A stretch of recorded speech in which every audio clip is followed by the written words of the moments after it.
Radio One. Prends le diabète en main. Ensemble, nous capables avec le diabète. आइए मधुमेह का मिलकर सामना करें।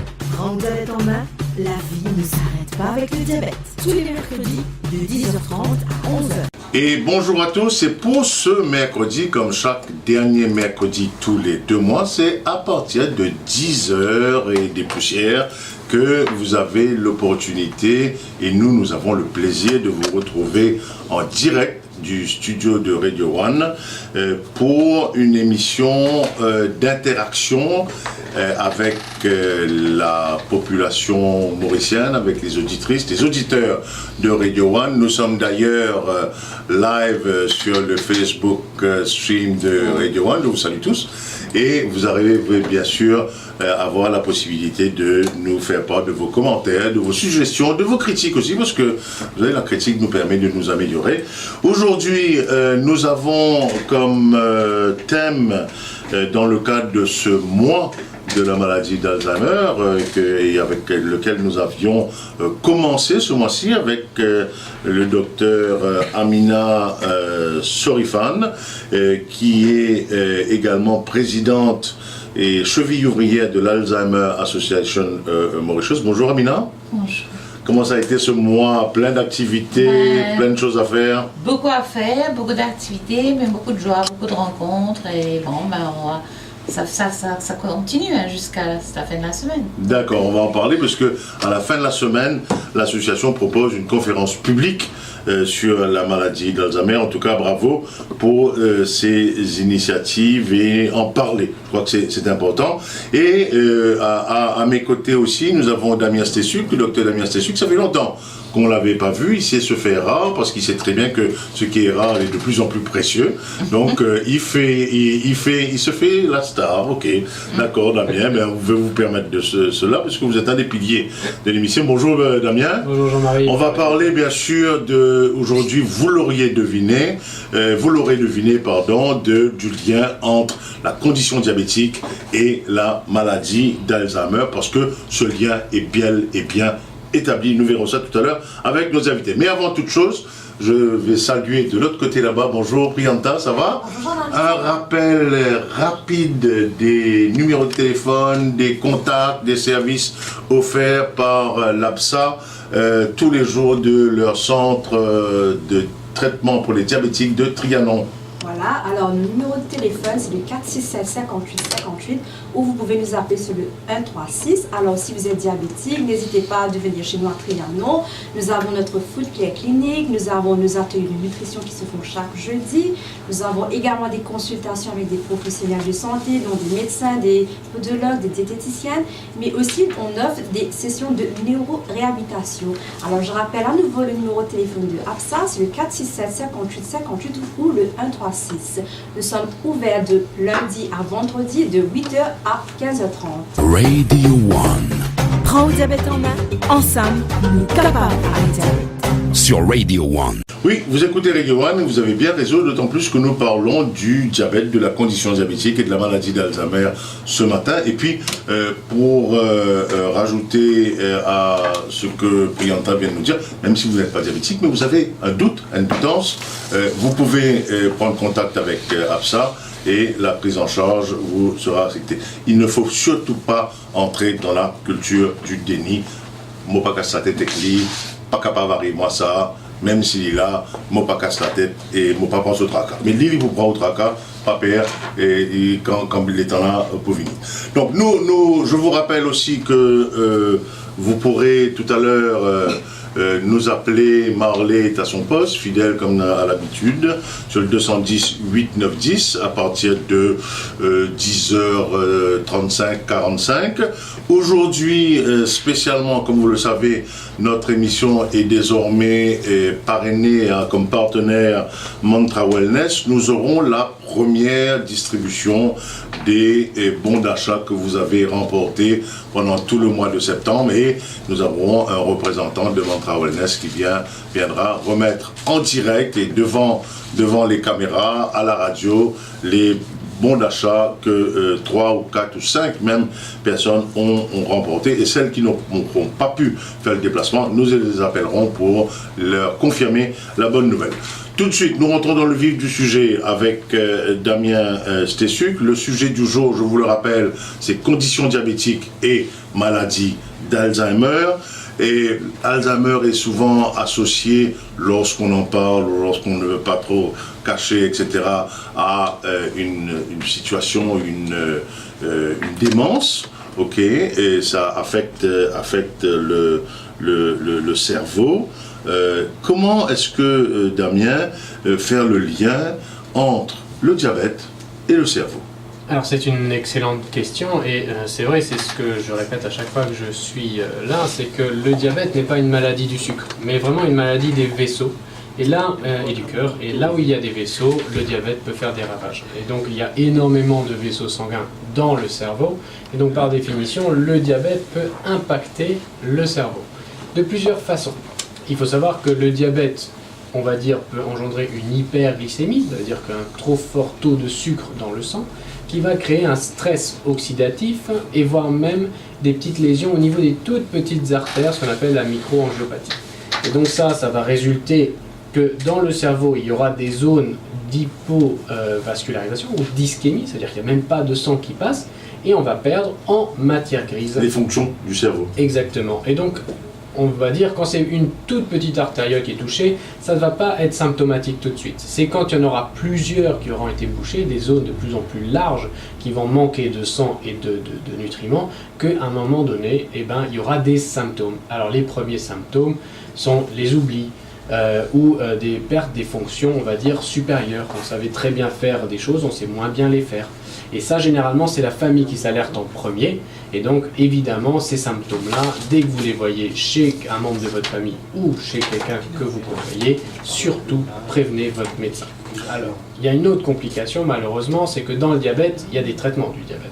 Et parfois, ces traitements induisent une perte du sucre, voire une trop profonde perte du sucre, ce qu'on appelle l'hypoglycémie, et elle est directement toxique pour le cerveau. Dès le moment où vous avez une hypo, vous perdez des neurones.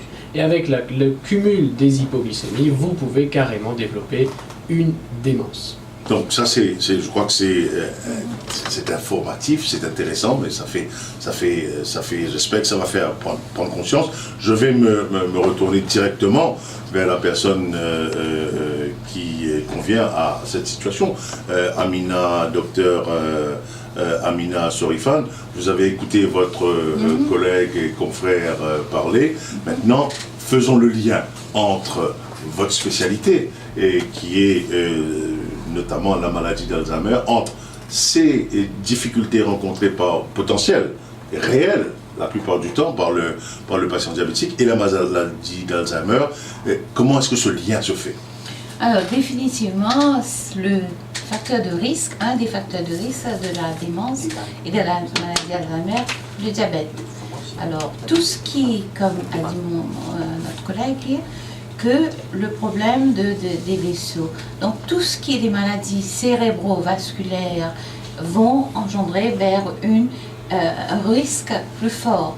Le risque du diabétique pas contrôlé, pas traité, augmente par 65% le risque de développer une démence type Alzheimer. Donc c'est très important. Et comme vous avez dit, le problème de l'hypoglycémie, donc c'est ça, c'est toujours ce qu'on dit, le traitement du diabète est important, non pas avoir comme on dit, les trop d'hypoglycémie ou trop il faut arriver à un juste milieu. Garder le taux de glucose pour le cerveau, c'est important, le glucose, on en a besoin tous les jours, tout le temps, mais le garder dans juste une balance exacte pour qu'il n'y ait pas cette dévascularisation, hypovascularisation. Okay. Donc très important de comprendre que aujourd'hui, la démence et la maladie d'Alzheimer, nous venons vers plus sur le côté préventif, le côté réduire les risques. Et c'est ce qu'on voit avec toutes les recherches, donc tous les facteurs de risque comme, comme j'ai dit, maladies vasculaires, cérébrales, le diabète mal contrôlé, l'hypercholestérolémie, le problème de tension artérielle aussi mal contrôlée. Tout ça pendant surtout la période entre les trentaines et cinquantaines sont des moments très très importants où il y a beaucoup d'études qui ont montré. Aussi, n'oublions pas donc l'obésité, manque d'exercice, pas d'activité tous les facteurs cérébrale, qui peuvent provoquer et engendrer des risques. aussi l'isolation, la dépression, le stress, en fait, donc tout ça sont des facteurs de risque pour la démence et l'Alzheimer. Donc on est bien établi. Aujourd'hui, nous allons vers prévention de l'Alzheimer et de la démence. Très bien, merci beaucoup, docteur Amina Sorifan. Bien sûr, nous allons revenir dessus. Damien, je me tourne vers vous. C'est un peu notre cheval de bataille, hein, la prise en charge, bien sûr, la thérapeutique, mais également la prévention. Donc, Amina vient de nous donner une fourchette de zones à risque en termes d'âge, 30, 50 ans, mais ça peut être moins, mais certainement 30 et 50 ans. Qu'est-ce qu'il faut faire donc pour bien contrôler? Parce que très souvent, je le disais tout à l'heure, il y a une situation de déni, il n'y a pas de contrôle. Et maintenant, je crois qu'il faut vraiment en prendre conscience des conséquences. Et surtout, le rôle de l'entourage, parce que la personne qui a ces symptômes ne va pas s'en rendre compte. Exactement. Alors c'est vrai que, comme disait ma collègue, effectivement entre 30 et 50 ans, c'est hyper important. Et on voit malheureusement que de nos jours, il y a plus en plus d'enfants et de jeunes adultes obèses.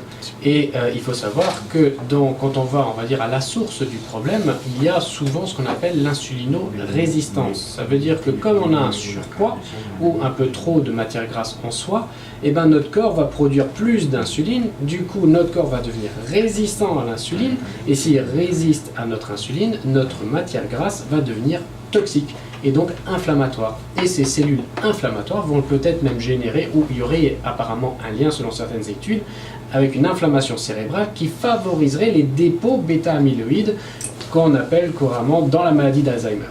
Et donc il faut tout de suite à ce moment-là prévenir. Et c'est exactement ce que dit ma consoeur, c'est la prévention va être indispensable. Et donc par quoi ça passe? Évidemment par une alimentation saine. Alors je le répète, il n'existe pas un régime diabétique et un régime non diabétique, il existe une alimentation saine que tout le monde devrait adopter.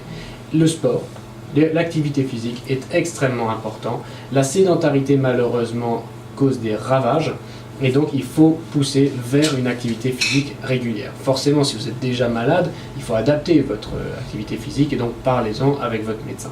Très bien. En tout cas, Amina, la prévention. Allez, on en parle et on y va à fond la caisse. Avec la prévention pour la démence, commencer le plus tôt possible. Donc, jeune adulte, prendre conscience de son corps, prendre conscience. Alors, le côté physique, le côté mental. Parce que quand on a un bien-être physique, on a un bien-être mental. Et donc, pas de stress, pas de déprime, pas de moment de hasivité ou rentrer dans cette je sais pas trop quoi faire et je fais rien et je reste allongé sur le couch pendant des heures. Ça, c'est ça, beaucoup des jeunes parfois ils sont ou devant la télé ou le téléphone portable. Ce que j'ai oublié de mentionner, le grand, c'est le tabagisme. Le tabagisme, très très sûr, ça c'est un grand facteur, c'est une cause à effet vers la démence. Ça c'est sûr. Et l'autre aussi, il ne faut pas oublier le côté l'isolement, le côté isolement social. Donc commencer tôt à prendre soin de soi, mais ce côté aussi de son entourage. Parce que si, comme vous dites, c'est la famille finalement, que ce soit le mode de vie, ce sont des facteurs qu'on peut modifier, qu'on peut améliorer et sera bénéfice pour tout le monde dans la famille. Alors avoir du diabète, que ce soit à jeune âge ou un peu plus tard, prévenir cela va empêcher d'avoir une démence et une maladie. On en revient au rôle fondamental de cette cellule de base qui est la famille. Tout le monde est concerné. Exactement. Voilà. Très bien. Nous allons en reparler tout à l'heure parce que c'est l'heure, je ne l'ai pas oublié, de la pub et nous devons quand même honorer nos engagements commerciaux et publicitaires. Je vous rappelle que tout à l'heure, nous allons passer, en parlant de pub, nous allons procéder à la remise des premiers bons d'achat de Mantra Wellness par rapport à son parrainage de Prends ou diabète en main. A tout de suite. Radio 1. Prends ou diabète en main, ensemble, nous capables d'arrêter diabète. Sur Radio 1. Dhanyavad de Namaskar, Bhaiji, Guruji, Raj Siraman. Merci beaucoup pour cette annonce en hindi de mon prof Raj Siraman, que je salue et qui s'est également associé à ce combat contre la condition diabétique. Nous revenons, puisque nous parlons aujourd'hui de la maladie d'Alzheimer et conséquentielle du diabète, hein, qui va chasser sur le terreau que constitue la condition diabétique. Amina Sorifan, on a parlé de la prévention, donc il faut observer, il faut donc le rôle de l'entourage et des aidants, comme on les appelle dans le jargon, est très important. Maintenant, les traitements, est-ce que les traitements, il y en a, ou c'est un traitement, j'allais presque dire palliatif, mais sans aucune intention péjorative, mais il y a besoin quand même nécessairement d'un accompagnement. Bien sûr. Alors, les traitements sont médicamenteux ou non médicamenteux. On a les deux côtés. Donc, c'est vrai que la maladie d'Alzheimer elle-même, il n'y a pas de guérison. Alors, ce que nous avons des molécules, le côté médical, des molécules qui ralentissent la maladie. Alors, le côté, c'est ça. Alors, si on fait le diagnostic précoce ou très tôt, on pourra commencer le traitement médicamenteux pour alors ralentir la progression, parce que nous savons que c'est une maladie évolutive, insidieuse, chronique, progressive et qui va pendant des années et qui est à différents stages aussi de la maladie, premier stage, deuxième et puis modéré et puis plus sévère. Donc, tant qu'on est au début de la maladie, on a fait le diagnostic précoce, alors il faut venir faire les diagnostics, aller voir son médecin traitant et aller vers les spécialistes qui peuvent donner ce diagnostic précis. Et là, commencer le traitement médical pour aider à ralentir. Mais pas juste ça, on a tout le côté non médicamenteux qui est important, qui est donc psychosocial. Ça veut dire quoi? Ça veut dire, premièrement, comprendre une personne, accepter la personne comme elle est, et à mesure qu'elle développe des symptômes associés, comme par exemple l'insomnie, on va l'aider pendant un moment avec des somnifères, temporairement, pendant un temps. Si elle a des problèmes de troubles de digestion, des problèmes de manque, des carences, on va lui donner des vitamines appropriées. Un manque de B12, de folate, de B6, etc. On peut aider même l'anémie. En même temps, on va traiter son diabète. Il faut continuer à traiter le diabète ou l'hypertension ou le cholestérol, ou surtout le cholestérol, il ne faut pas oublier. Et puis tout ce qu'il y a. Donc tout ce côté-là. Aussi, si nous avons maintenant ce que je disais, le psychosocial, la personne a des troubles de comportement, des troubles d'agressivité et tout. Il faut savoir commencer à gérer cela. Et on peut le gérer par une approche psychosociale. Comprendre le pourquoi la personne est agacée, est en colère et tout, et l'encadrer, lui donner les besoins, satisfaire tout ça. Être beaucoup à l'écoute du patient. Vivre avec la maladie d'Alzheimer, et c'est la famille, c'est comprendre qu'il ne faut pas traiter les symptômes ou la maladie. On fait l'accompagnement de la personne, on traite la personne. Donc, apporter tout ce qui est soutenir, l'aider à continuer à communiquer avec la personne. Parce que si on néglige la communication, la personne va arrêter de parler. Il faut l'aider, accompagner, sortir, faire des activités physiques, des activités mentales. Donc le côté cognitif, il faut continuer à le stimuler. Parce que nous avons une réserve, toute comme on a dit. La maladie, elle commence petit à petit. Certaines zones du cerveau sont encore correctes.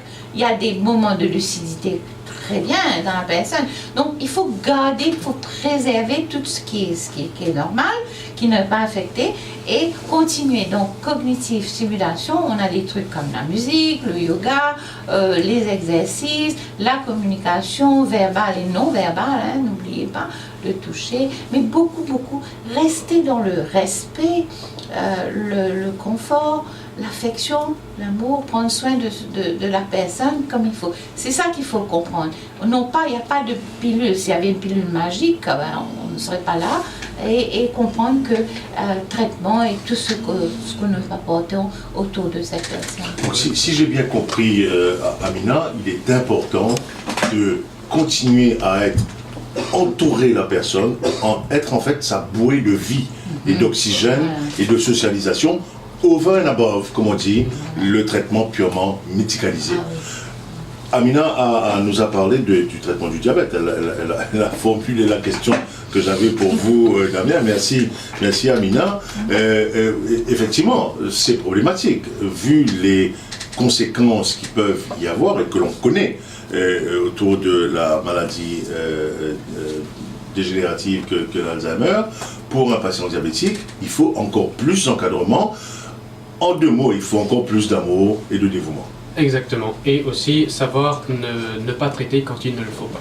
Ça veut dire que si vous avez un diabète qui est moyennement équilibré, parfois il faudrait mieux ne pas être trop agressif sur le traitement du diabète parce que, comme je vous l'ai dit tout à l'heure, les hypoglycémies, c'est catastrophique. Là, le lien, il est direct. Ah, là, il est c'est direct. frontal. Ah oui. Et en plus, hypoglycémie équivaut à risque de chute.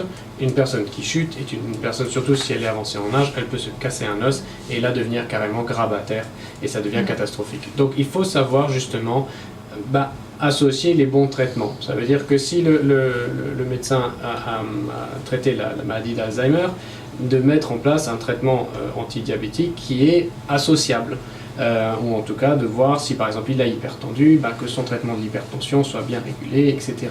Donc il ne faut pas surtraiter au risque de causer de ce qu'on appelle la iatrogénie, parce qu'il est quand même malheureusement très fréquemment le cas dans les maladies neurodégénératives. Donc ce qu'il faut, c'est en fait faire un assessment de la situation et constamment l'adapter. C'est bien cela, Amina. Le traitement doit être personnalisé. Exactement. Alors moi j'ai vu des milliers de personnes, avec pendant le temps. Chaque personne est différente, chaque personne a ses propres différentes maladies non pas accompagnées. Et la spécificité aussi, là, c'est est la différente. personne, son entourage, sa personnalité, sa motivation, etc. Donc il faut, quand nous on fait le diagnostic doit être fait correctement, en même temps il faut accompagner la famille aussi. Donc il y a tout ce côté qu'on va en parler aussi, qu'est-ce qu'il faut faire. Mais surtout surveiller, comme dit mon collègue, il ne faut pas exagérer parce qu'il y a beaucoup de médicaments aussi, à part les benzodiazépines, il y a beaucoup faire attention, les tranquillisants et les antipsychotiques. Moi je suis psychiatre, alors je le dis, faites attention parce que de toute façon, les nouvelles générations d'antipsychotiques qui vont augmenter les problèmes métaboliques. Alors, en plus, ils vont mettre la personne en plus dans les états confusionnels. On donne des médicaments corrects pendant un temps. Tout médicament doit être prescrit. Il ne faut pas augmenter, comme par exemple les somnifères, on peut en donner, mais pas les trucs comme les benzodiazépines sont en effet désastreux sur la confusion et l'état de la personne. Donc ça augmente la démence, ça augmente la maladie d'Alzheimer. Donc faites attention. Donc tout ça, c'est pourquoi nous, les professionnels, ensemble, on travaille en équipe pluridisciplinaire. Donc non seulement le psychiatre, le neurologue, la psychologue, le pédiatre, parce que aussi il faut comprendre que les bilans doivent être un bilan global, compréhensible, fait correctement. Alors, pas aller seulement sur on ne fait que donner des cachets pour n'importe quoi et ça augmente les problèmes. En fait, Amina, merci beaucoup parce que vous ouvrez un autre chapitre, c'est celui de l'accompagnement et quelque part de l'esprit d'équipe, l'équipe famille, accompagnant, aidant et l'équipe pluridisciplinaire médicale. Et ces deux équipes doivent être constamment en train de parler, échanger, être disponibles dans la mesure du possible pour suivre et l'évolution. C'est bien cela, hein? Oui, bien sûr. Alors, tout est fait comme je dis, pour le patient, pour la personne avec et sa famille. Donc, individualisé, personnalisé, chaque personne. Il n'y a pas traitement. Il n'y a pas une recette one passe-partout. size fit Pas de all. recette. Non, Il n'y a pas de fast-food non, là. non, Ok. non. C'est bien spécifique parce que chaque personne a son état comme ça. Et surtout, le côté, le bilan neuropsychologique va nous aider beaucoup à pouvoir comprendre comment aller de l'avant vers cette personne. Exactement. Radio 1. Prends le diabète en main, la vie ne s'arrête pas avec le diabète. Sur Radio 1.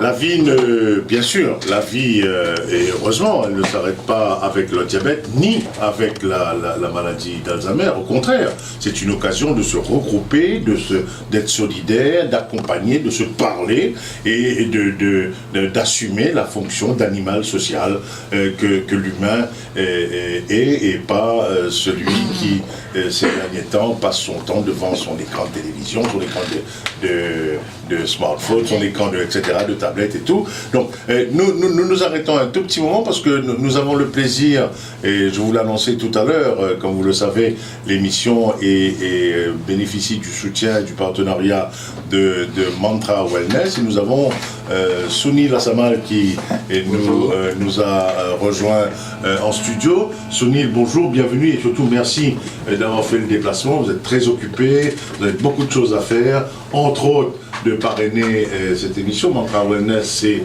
l'alimentation saine, bio, non génétiquement modifiée et avec une traçabilité sans faille. Et si Sunil Assamal est là aujourd'hui, c'est parce que depuis un mois, nous avons organisé un jeu où les personnes peuvent remporter un bon d'achat de 500 roupies chez Mantra Wellness. Et aujourd'hui, nous avons parmi nous une des gagnantes. Elle aura son cadeau la Vierge aujourd'hui. Et je vous laisse, et là c'est vraiment un happening dans le studio, je vous laisse vous présenter. Bonjour. Bonjour. Alors rapprochez-vous du micro. Et est-ce que vous pourriez dire qui vous êtes, quand vous avez joué, et pourquoi vous avez joué? Je m'appelle Marie-Hélène Raphaël. J'ai joué comme ça parce que j'ai entendu Mario poser une question. Alors, comme j'écoutais bien Radio One... Ah, vous avez bien raison, hein, c'est bien ça. Et puis, comme ça, je Très bien, donc vous avez votre cadeau la Vierge, hein, parce que c'était le 15 août. Oui, c'était le 15 août, oui. Super, en tout cas, bravo. Il y a d'autres personnes qu'on va appeler aussi. Sunil, un petit mot. Alors, c'est la première personne qui va récupérer son voucher. Vous pouvez vous approcher de M. Assamal là-bas, approcher de Sunil. Et on va... voilà, c'est fait et c'est maintenant officialisé. On espère pouvoir faire le buzz avec. Alors, je peux vous dire que quand vous allez là-bas, vous allez voir plein de choses qui sont intéressantes. Et on a... De temps en temps. De temps en temps, je passe devant un... maintenant, vous n'allez pas seulement passer devant, vous allez rentrer dedans. Ok. Sunil a... Oui, Sunil, deux mots, je crois que nous avons une page de pub et tout de suite après, nous allons vous prendre pour un échange et appeler d'autres personnes. La page pub, je vous rappelle en parlant de pub que Prends le diabète en main est patronné, parrainé en partenariat avec Mantra Wellness et ça se passe aujourd'hui en studio, live dans le studio de Radio One. Radio 1. Prends le diabète en main, ensemble, nous capables avec diabète. Sur Radio 1. Eh oui, Prends au diabète en main qui continue ce matin avec la présence de notre partenaire Sunil Assamal de Mantra Wellness. Sunil, bonjour. Bonjour. Et approchez-vous un tout petit peu du micro. Bonjour tous les auditeurs. Bonjour, alors Sunil, merci beaucoup, merci d'avoir fait le déplacement. Vous avez tout à l'heure remis le premier bon d'achat remporté par Marie-Hélène au mois d'août dernier. Radio 1. Prends le diabète en main, ensemble, nous capables avec diabète. Sur Radio 1. Je vais maintenant me retourner 2 minutes vers Sunil Assamal. Sunil, merci beaucoup. On rappelle un moment cette aventure, l'aventure de Mantra Wellness, qui correspond à un besoin finalement. Hein?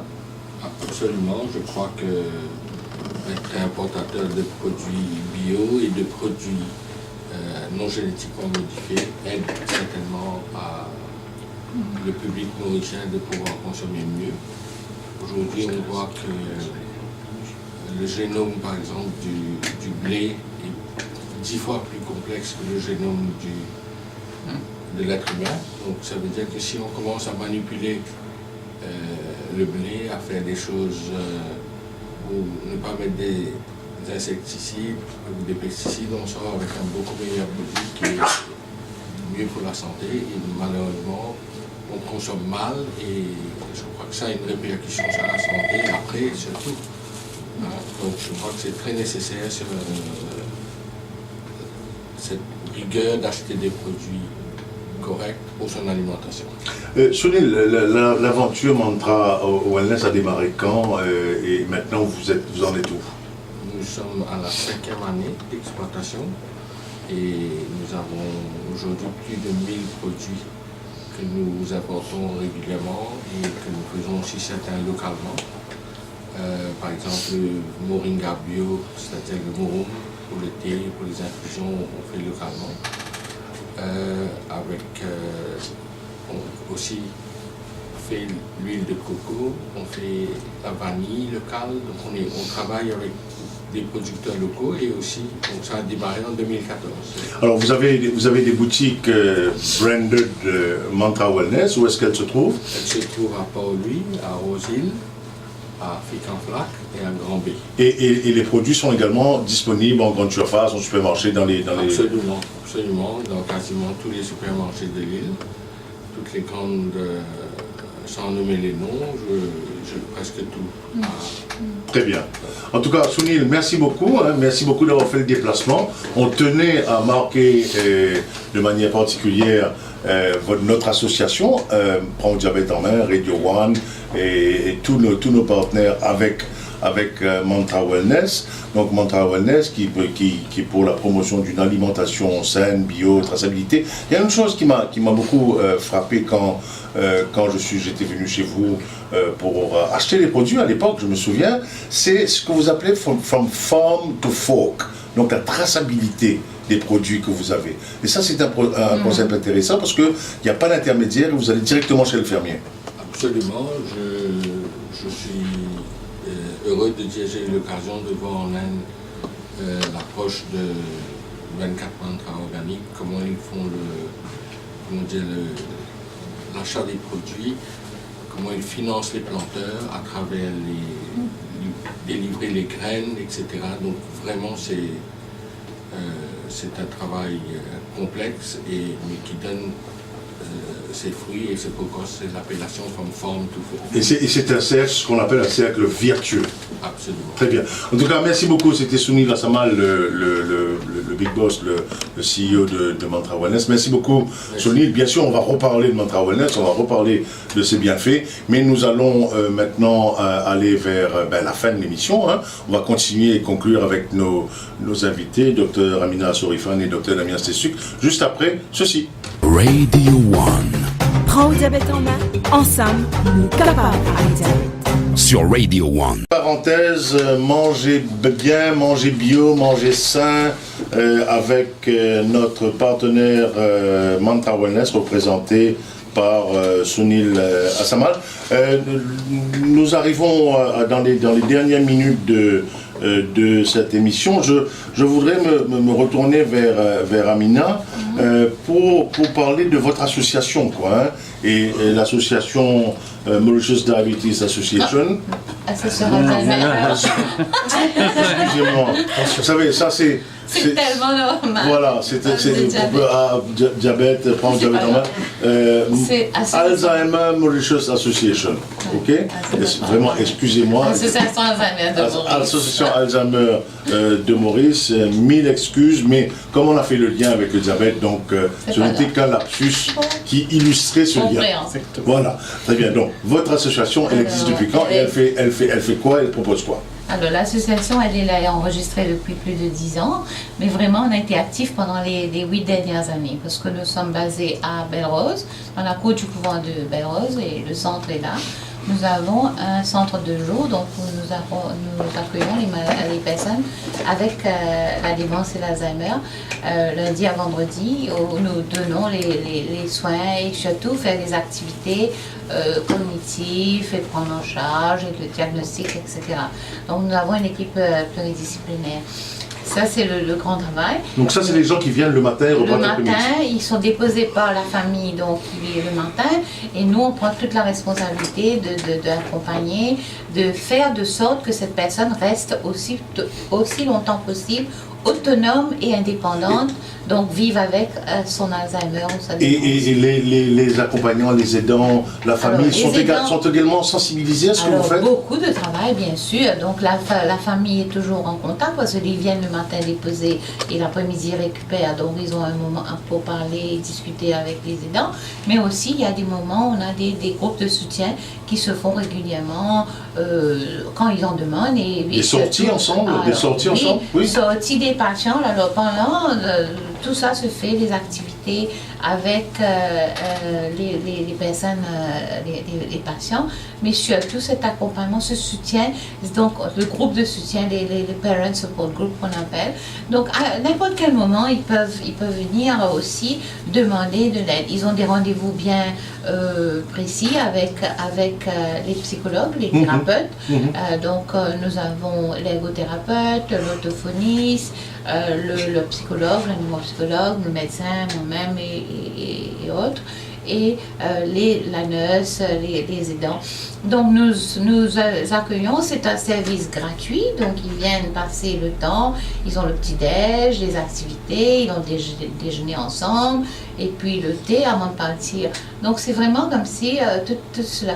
Et tout cela les aide, non pas seulement ils sont sortis, ils sont bien pris en charge, mais ils réalisent qu'on est en train de s'occuper de la personne, et la plupart de ceux qui viennent, tous, je dirais même, sont tellement satisfaits. Bon, il y a des moments quand la personne n'est pas mobile, ou il y a des moments ils sont temporairement affectés par d'autres choses, ils ne viennent pas. Mais tant qu'ils sont membres du centre, depuis qu'ils sont pris en charge, et à n'importe quel moment, ils vont frapper à la porte, ils sont là.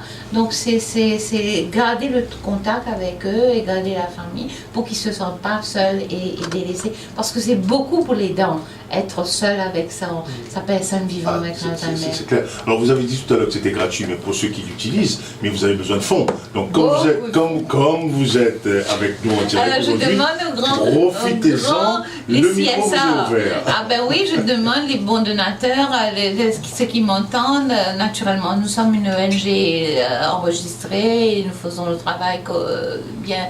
On est là, on prend des CSR funds et naturellement on a besoin d'argent. Et eux, ils ont besoin d'un numéro de téléphone. Parce que tous les employés, tous les thérapeutes, etc., tout le monde, ils sont payants. Ils sont des professionnels et il faut les bien les payer. C'est très bien, vous avez fait un appel, mais donnez un numéro de contact, comme ça vous êtes sûr que ça va être alimenté. C'est 4660731 et puis vous allez sur notre site web, c'est www.alzheimer.mu.